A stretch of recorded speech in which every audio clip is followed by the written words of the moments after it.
welcome back to Spirit of the Outdoors. I mentioned the other day cooking a stew. Today we're going to make that video. Now before we get started, I know that there's going to be 100 different people with 100 different ways that I should have made this stew, or you left this out or left that. So that being said, I understand there's a lot of different ways to make stew. Today we're just going to show you the way that I like to do it. Now I mentioned there was two different ways to do it. Number one is to go to the grocery store, buy everything you need, come home, cook a stew. Well, with inflation I would have said $100, but now you probably got $200 in a medium-sized stew. Now this pot, I don't know how to cook a small stew, so it'll wind up being a pot full, and we'll try to freeze some of it and eat on it for a while. But what I've done is went into my freezer and got out some deer meat and a chicken that I processed. You look back, there's a video last year where I processed some chickens that I went and got from a farm. Most everything is stuff that I raised, that I grew, that come out of my freezer, except for these onions. And I do have some carrots that were froze, and I've got them in this water with my meat. All this meat was still froze, so there's a reason that it's in this, been thawing out all day. It don't hurt anything to put this froze meat into here and start cooking it. So we're going to do the best we can at showing you how to cook a stew today. We're going to have a good time. We got a surprise that we're going to spring on you about halfway through this video here in a little bit when we get things going. But I've got to peel some potatoes. We got to get some vegetables prepared. But we're getting the water hot right now. We're going to put the meat in there, and we're going to have a good time, tell some jokes, cut up, carry on. We're just going to have a blast today. Now, I will say this.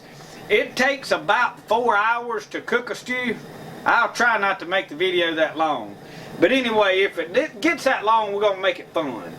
But no, we're going to keep it, we're going to try to keep the video down under an hour at least. Surely it won't take that long. Maybe we can get a 30-minute video out of it. But I do have some fun stuff we're going to do. But I'm fixing to get this meat, and I've got some of my meat is cut up. What I call stew meat is scraps when I process. Odds and end pieces, it goes in here. It's good for this kind of stuff. I try to cook meat with the bones on it because the bones impart a lot of flavor into this. And I have to pick, I got under this lean-to so that the leaves wouldn't be falling. The temperature dropped last night some, but it's still mid-60s. I mean, it's supposed to get down into the 50s tonight, so it's stew weather for us. In Mississippi, we go crazy when this first cold front hits now. But stew has been tradition in fall weather here. I realize there's a lot of chili and gumbo, and hey, I love all of that stuff. You can tell right here I like it. So I'm not knocking anybody else's fall traditions. This is just one of ours. And personally, I don't mean to brag, but I think I cook as good a stew as they are. I know a lot of my stuff that you see me cook, beaver and odd and end stuff, I know a lot of people's not going to cook that, and I don't put a lot of emphasis on details of seasoning and all that kind of things to really make it great.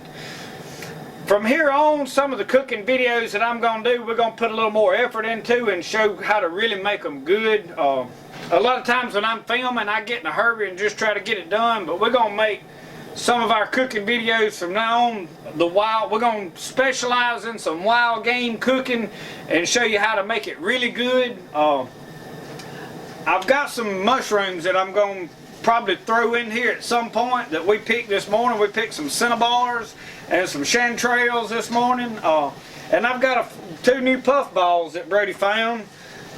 I doubt I'm going to put them in there because I've never put them in a stew before. But y'all hang with us and we're going to have a good time today. The first thing that you'll put in there, now what I've got is a dish pan to put, and we're not going to add anything but salt as far as seasoning until we get way over into the cooking process and know what flavor, because I do this by feel. So the first thing that we're going to do right now, and I've got some goldenrod tea I'm sipping on, for I don't partake in alcoholic beverages anymore since I had a long battle with that sort of thing. But we've got some potatoes we got to peel. And these are potatoes that I grew, and you see that one's got a slight hole in the end of it, so look at that. We may have to throw that whole thing away. But now the chickens, and hey, that's a horseshoe knife that I made. I don't know if I filmed the video on that or not. Oh yeah, we're gonna throw that whole potato away. You see them critters come out of that? I ain't gonna be. We got way too many potatoes out there under the smokehouse to have to fight that. But to peel them, this is empty. Let me set this. I got a chair right here. I'm gonna set that in there. But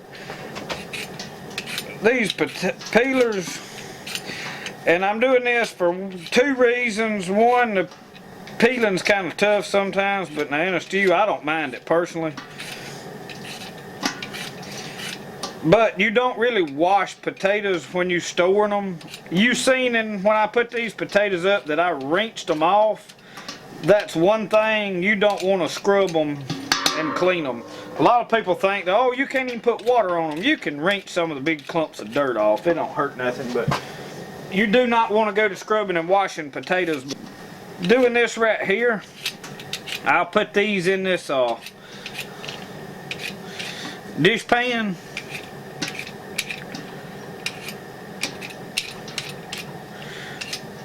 And go rinse, because I'm getting dirt off of them back on there. Alright, that's what I'm doing potatoes for the sake of the video. We're going to speed on past that. I'm going to come back and do a lot of this off camera. But I like to get my onions cut up and have it ready to go in, because onion will be one of the first things that goes into the meat after the meat. The meat is the first thing that goes, and you cook the meat about an hour before you add anything. I will put salt in there with my meat. And I do just taste the flavor. I know about how salty I want it.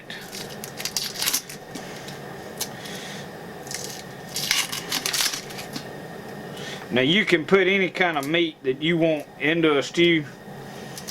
Rabbit, squirrel, I mean, you name it, it can go in there. I mean, down to coons, beavers, all of that stuff. So today is just kind of the way that I enjoy cooking a stew. Now, I don't like my onion cut up in real small pieces.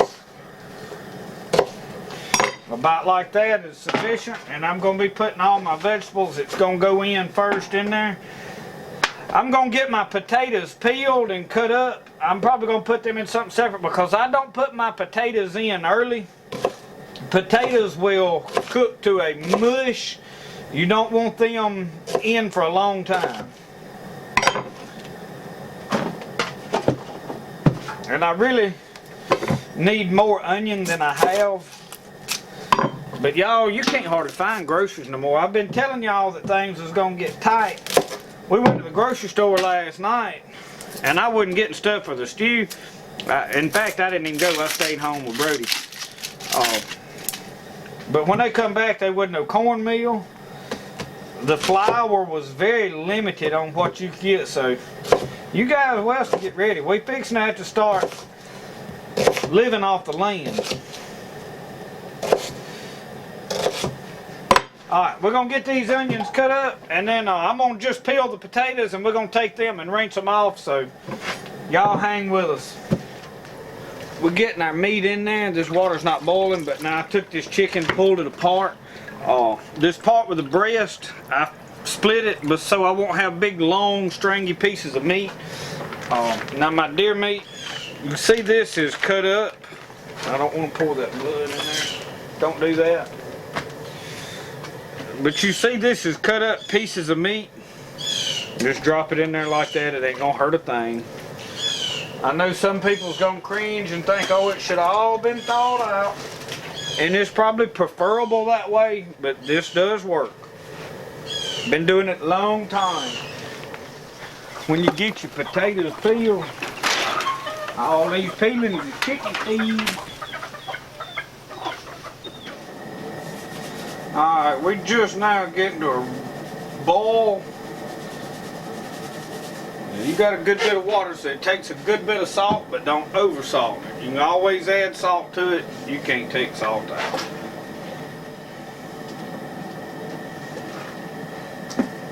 But it's starting to boil, and we're gonna boil this meat a little bit. I'm gonna add a few of them, and I did drop a little bit of garlic in there. I'm not gonna put all my onions yet because I don't want them to cook to nothing. But I want them to start imparting flavor into that meat. This is sweet basil that I grew out here. I went and picked, and I just merely pulled off a leaf or two and dropped in there. A little bit goes a long way. But it's little things that add to the flavor. That too much of it, you can overpower it. So we still gonna let this boil a little while, because you want your meat good and tender, and I want mine all apart. I'll get the bones out because my wife don't eat bones. She don't like bones in her stew. My little boy don't need to find bones, so I'll get a dipper or something, and as I'm stirring, I'll be pulling bones out, throwing them to the dog. Roscoe can eat bones because I raised him on bones. I'm well aware that it's not good to give dogs cooked bones. They can mess their stomach up, but now a dog that you've raised on bones, he's been eating bones like this since he's a puppy, he can tolerate it. Don't go to throwing these bones out to you. The little dog been eating Alpo all his life, you know, ain't never had no bone. That ain't gonna work out for you.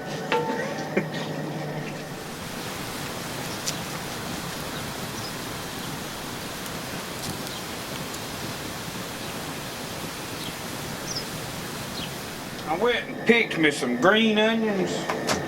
We're gonna cut them up, put them in there, and just wash them good.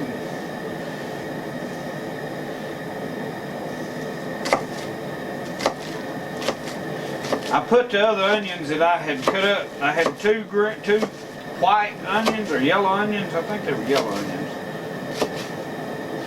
Now keep in mind when you're cutting up stuff like potatoes, carrots, whatnot, this has got to fit in a spoon. Now these onions are cooked down to nothing, so it ain't important with them, but it's tempting just to throw a big piece of something in there, but you got to remember when you're eating it, I can't stand for my stuff to be falling out of my spoon.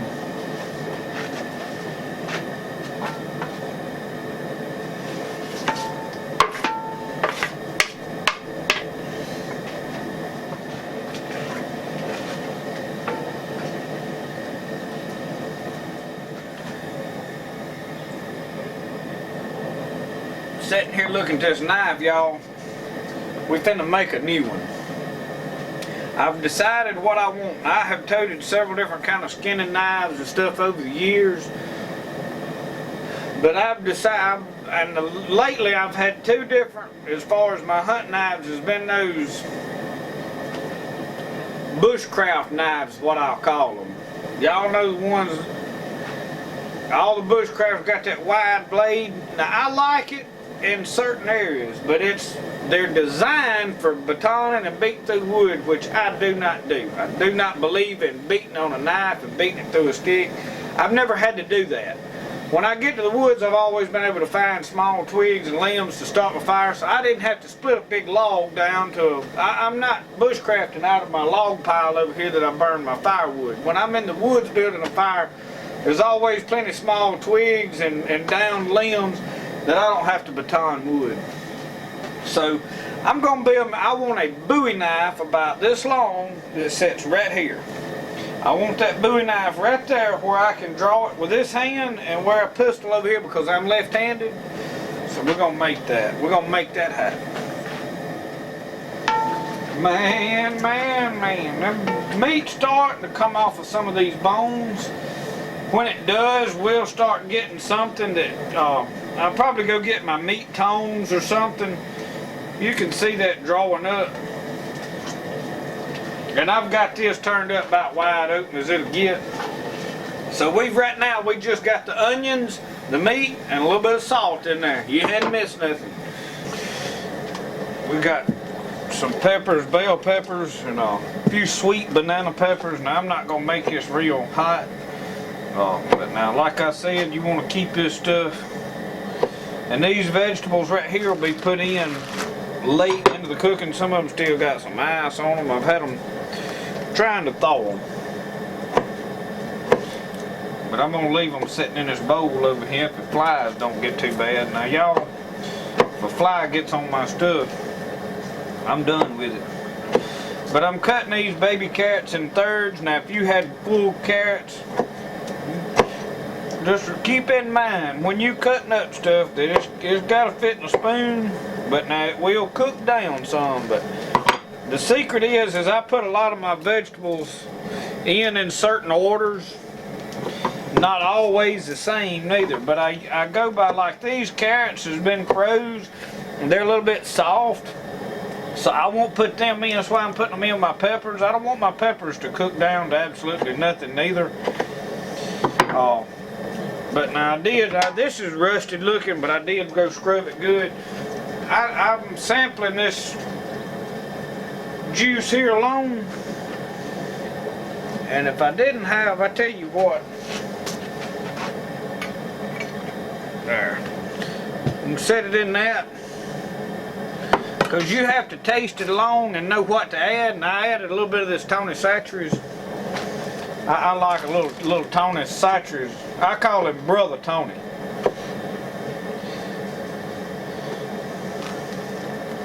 And folks down there in South Louisiana now, they know how to cook. I learned a lot of their ways when my dad worked offshore down there.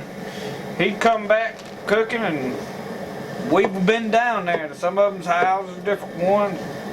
They'd come up here, and of course my dad cooked like them boat skippers did. He watched how they cooked stuff. And what they called a galley hand. Cooked on that rig, and they was on a barge rig, so the boat skippers would come out there at crew change and different things, and bring them crabs and all different kind of stuff. So I learned a lot of South Louisiana cooking styles. That's why I'm a fan of old Brother Tony. We're gonna be a little bit though, see what this tastes like.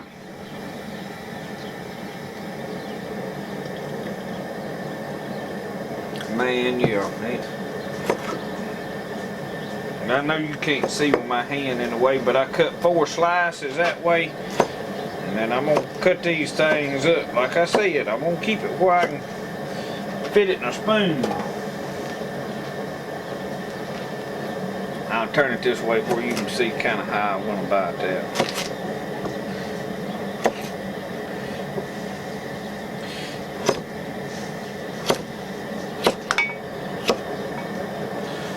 I don't like big chunks of stuff, because I'm going to tell you, when you dip out a potato out of a stew, it's scalding hot. And you get that thing up in your mouth and go to wallering it around, yeah, it'll burn all the hair off your tongue. Or either you got to spit it back in the bowl, and if you sitting around there eating, you know, with some good looking women, you don't want to be spitting your stew back in your bowl there in front of them, mate. You know, they'll frown on that.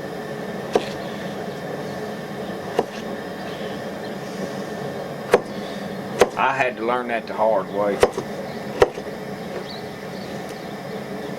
But now I know, and I shared that with y'all. That's some of that profound wisdom that I express with my lyrical deprivation of speech.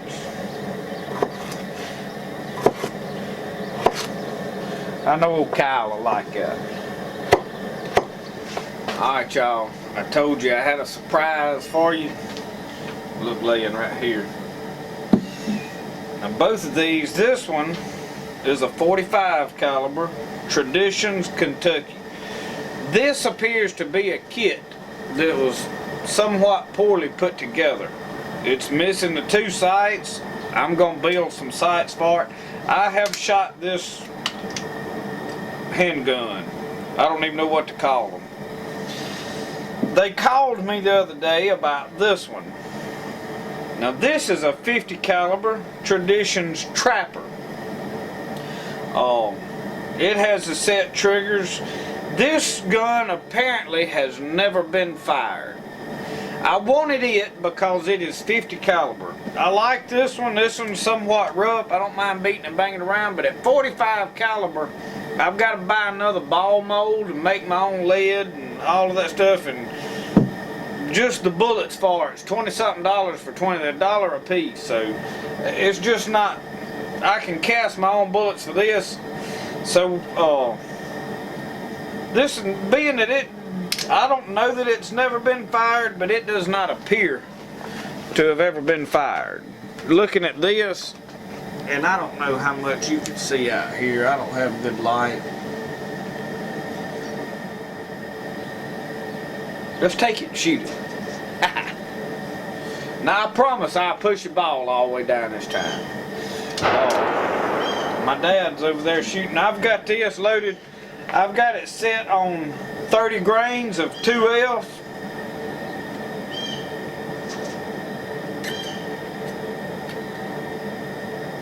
It didn't dump all. It did then. Oh. I'm gonna patch and round ball. I've got the round ball. Where's my patch go? I stuck that patch down in this pocket. I may not ever see it again. There it is.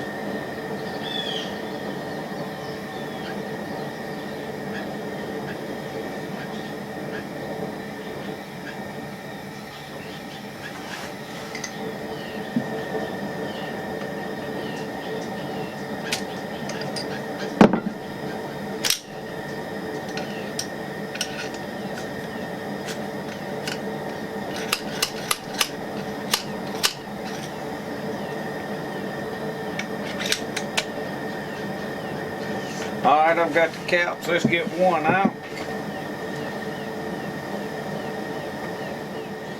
Somebody come and drive another. Maybe they won't come up here. Put it on half cock. Make sure this, yeah. I've not shot it. I want to make sure the caps that I had would fit this. Let's get a stir on this and we're going to walk down here and fire this thing. Alright, now the reason I got such a good deal on it is the set triggers wasn't setting right. But after working them back and forth just a little bit, they seem to be working fine. Roscoe, get back up here. Okay.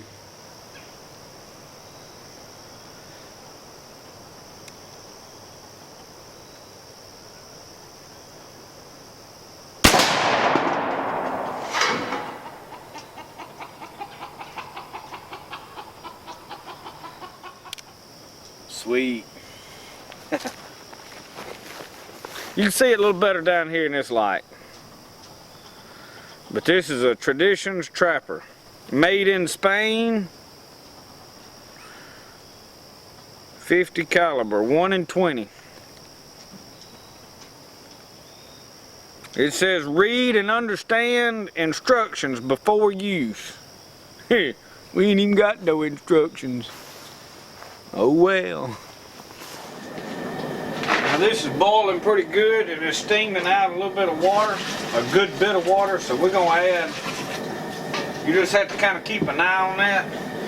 Now what I'm doing over here is I've got some of this different meat out and I'm getting it off the bones. Most of it will fall off the bone, but now what that does is makes it difficult for you to find those bones. If I do this, I can find them and then Roscoe can get a piece there with a little bit of meat on it. I had to put that stick under there because my juice kept running down on my table over there. Okay, we've got a lot of the bones out. This stuff that is still somewhat froze, we're going to go ahead and add to it because it'll drop the temperature of this. But we've got most of the bones out. There's still a few chicken bones that are in there. Now we put butter beans, we got corn. This is sweet corn, and I may decide after I see how much is in here and how much do I have, I can go get another froze bag. Now I've got a little okra.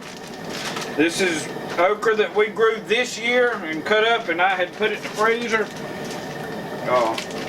You have to be careful with okra because if you pick okra that's too hard, and I'm talking about a little bit too hard, you cut it up and fry it, you don't notice it. But you put it in something like this and it's got hard places in it. And I'm running my canvas tablecloth here with all this stuff. I'll wash it too. Now this is zipper cream peas. Now I like the peas and stuff in mine. A lot of people don't want peas in their stew. So this is personal preference as to what you're putting in there. Now I had a bunch of extra. I may cut up some more of these potatoes. I had peeled them all. I don't know how many I'm actually gonna put in there, but I'm gonna see what this does first before I start adding my other stuff. But that chicken, I'll show you what it. I just seen it. There it is. So what I'm doing here is, you see this, and I can lay my stick across there and I can kind of grab them bones and see I get the meat. Try to rake the meat you best you can off of it. And Roscoe and them is having a field day with these chicken bones and stuff. This is mostly chicken and deer.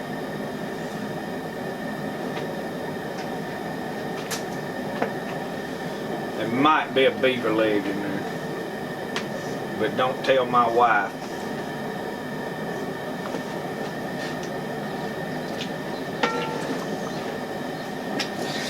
If I was gonna go to the store and buy all the meat that I was putting in here, I would have bought like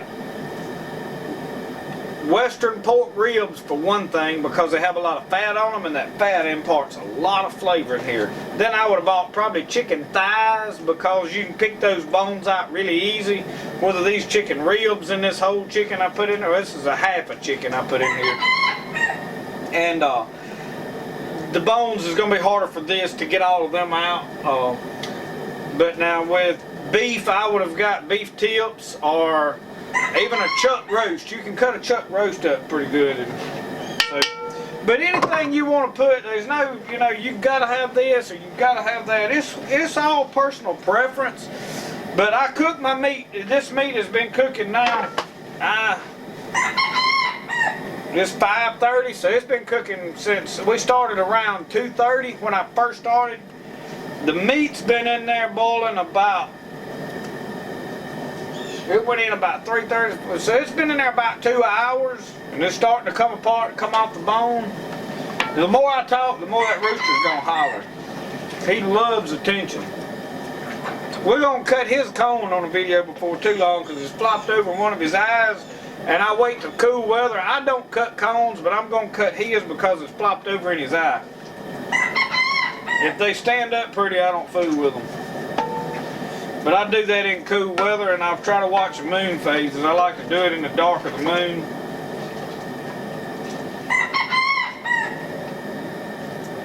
But when he gets started, he hollers. We're going to let that boil a little bit before we add this stuff, and I still have my mushrooms that Brody picked right here. I hadn't put them in, and we've still got our... But now I haven't added, as far as seasoning, anything but salt and a little bit of Tony's. And I didn't put a lot of it because I don't want to get it too spicy with my little boy. Now I would add some heat to it if it was just me.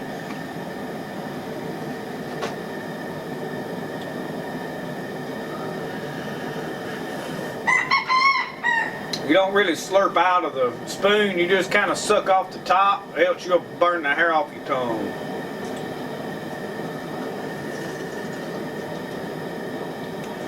That's good.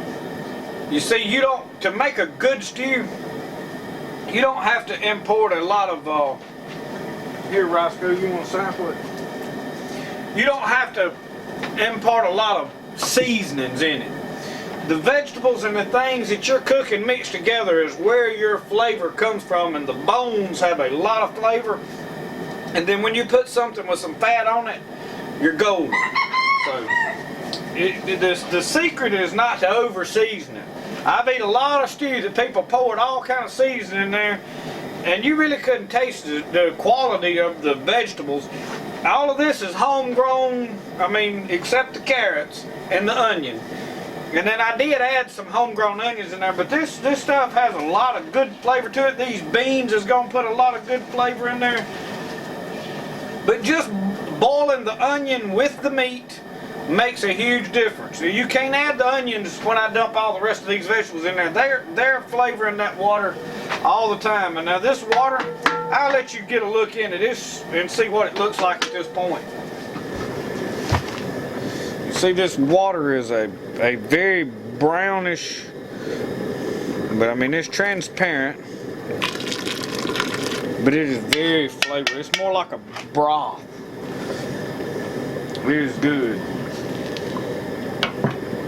But when you can sip just the juice out of here and enjoy the taste of it, you're gonna be good with your stew. Alright, we're gonna go ahead and start imparting some of these other vegetables. I think I want to taste these tomatoes before I put them in there, because some of them was extremely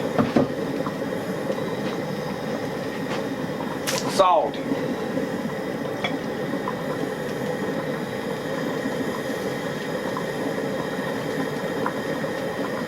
That jar is not.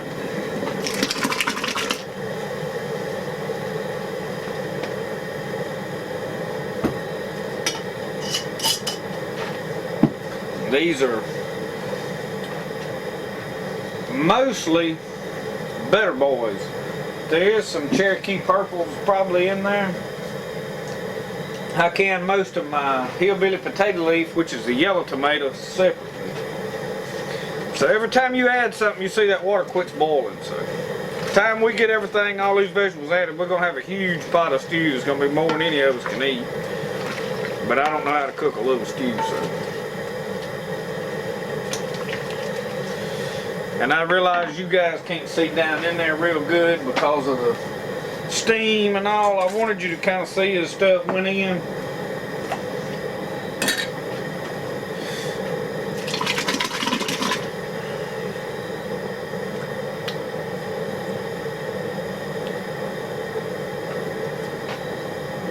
And them wasn't too bad salty. I was really wanting to find them that I had that was bad salty. But we're going to put 3 jars of tomatoes because there is quite a bit of stew. And we want our tomato flavor. But we don't want to overpower it. So at this point we're going in with our peppers, carrots. Those are mostly bell peppers and potatoes.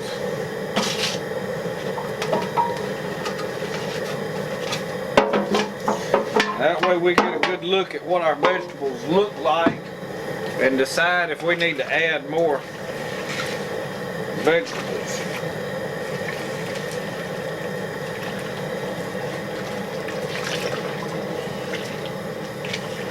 That water sometimes will redden on up. The longer it cooks, it'll probably redden on up some. I have known people that add to like ketchup in there, the can, not like out of the squirt bottle, but this canned tomatoes, this ketchup, they'll put a thing of that in there to really flavor it, but I don't particularly like that. I like my stew to have a reddish tint to it, but I don't like it to be overly tomatoey. I'm finna let you get a good look in there. Now at this point, we got most of all of our ingredients that we're gonna put in there. And we're gonna let this cook. I'll probably turn the heat down once it starts rolling boil again and let it simmer. Because you don't want to boil these peas till they become nothing. And them potatoes, if you put potatoes in there too early, they'll turn to mush. And so will your beans. So, but you want your meat tender, falling off of whatever bones is in it. And you've got to, right now with these vegetables in here, you got to stay with it. You got to constantly stir it. If it ever sticks to that bottom, it'll burn. It'll flavor the whole stew. It'll still be edible. You can eat it. But people will go to trying to scrape it loose from the bottom. The best thing to do if it burns to the bottom down there is to leave it alone and just stir the top. And leave that down there. But either way, the best thing to do is not let that happen. But you see how good that looks.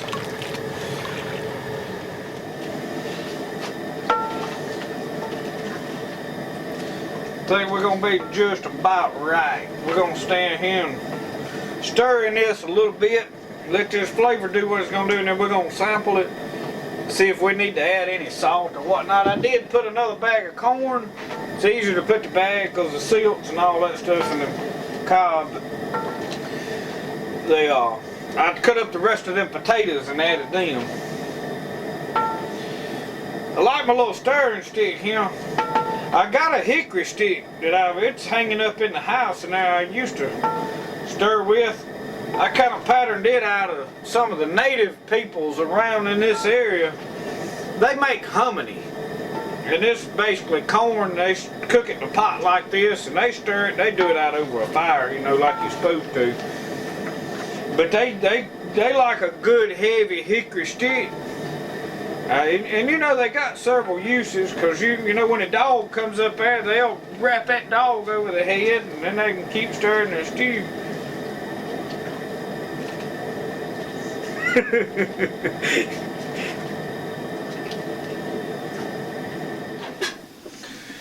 I didn't think about turning it on. I done added a little bit, but we're gonna add just a touch more salt. I'm gonna add just a little bit of Tony. Old brother Tony Satcheries. Now when I say a little, you gotta consider the quantity. Just a little bit ain't gonna do nothing. You have to add enough to make a difference, but don't just put too much. Stir that in there real good.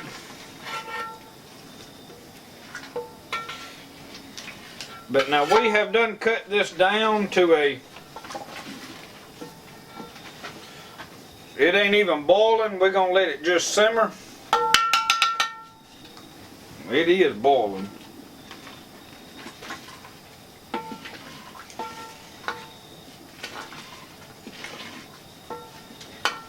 The wind has finally laid down.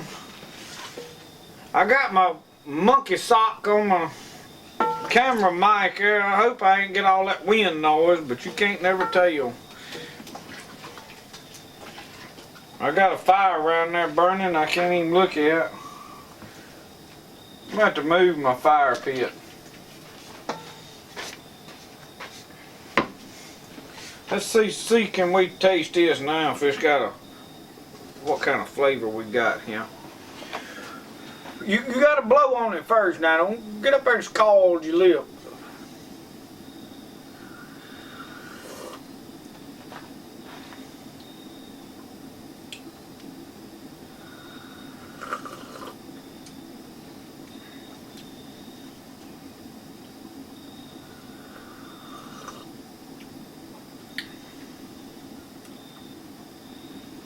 I'm gonna have to go with a touch more salt.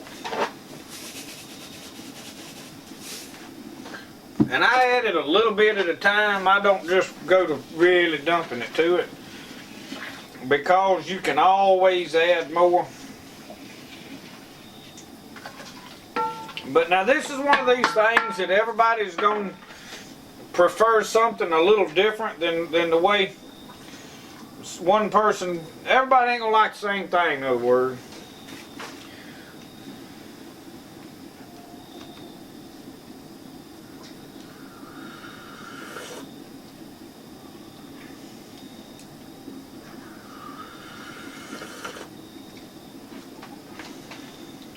That's pretty good there.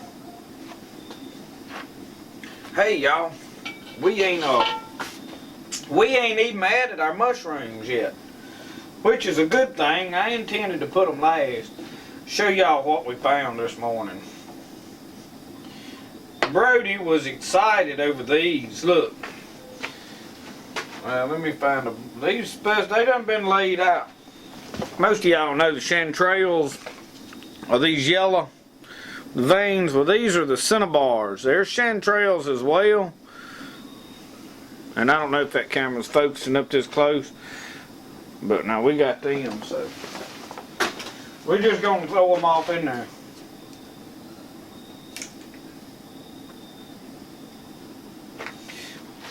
Now that in there, we still got dirt on it. Get the dirt off of them. You don't want to put that dirt in there. Now I've got some just black ground pepper here. I have not added any pepper, and I didn't want to keep adding that, but I just want to spice this flavor up a little bit. So, stir this in there.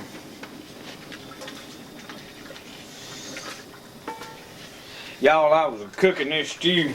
I always think back stews I've cooked over the years and stuff that went on. And my cousin, we call him Domino, Ronnie Hunter is his name. He passed away this year. But we was cooking a stew at his place one time. I won't never forget it. And I don't know who all come over there. It was back in our drinking rowdy days. We had some deer legs. I had shot a deer that morning. We had planned to cook the stew, and I went hunting and killed a deer. And we had both front shoulders, and I said, well, we need to cut this meat up. Old Domino, he walked like he said, oh no! He said, just stick them in there. So he stuck 2 front shoulders in there. The legs are sticking up out of the pot. He said, it'll cook down. Alright. So we put them in there and we left it like that. When we got through cooking that stew and it was ready to eat, you could take a stick like this and stir around in there and pick it up, and that meat just strung way down here. It looked like a mop. we had to hold it up there and cut it off with scissors to get. So you need to cut up your deer meat before you put it in there. You can't just put your leg. But old Domino, he said, oh, just stick it in there. It'll cook, it'll come off the bone. The muscles fibers is that long, and that's how long you couldn't, you break a spoon off in it. Boy, boy, boy. We pulled some doozies over the years. Well, y'all, we done been eating on this stew right here. Mom and Daddy come up here, Shell's down here, so it's done got dark on us before we put a conclusion to this video, but this is my second bowl of it, so you know it is good. And I cut the fire way off. It can still burn. We just kind of stir it every now and then, don't let it stick, but I'm gonna cut it off and then I'll cover this up and just let it set out here. Maybe the dogs won't knock it over tonight, but I hope I'm in the camera there. I crunched up my crackers in there. It's the way I like to eat mine.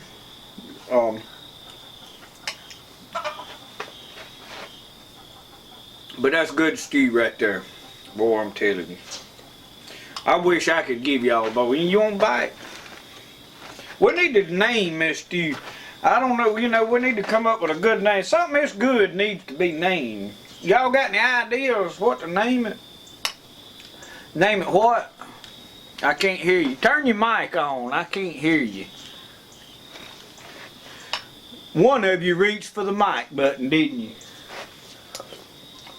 Anyway, thank y'all for watching along. Maybe we helped y'all. Now you can go home and cook you a stew that's just this good. We'll see y'all next time on Spirit of the Outdoors. Remember, the best way to do things, the way you like to do it. We'll see y'all.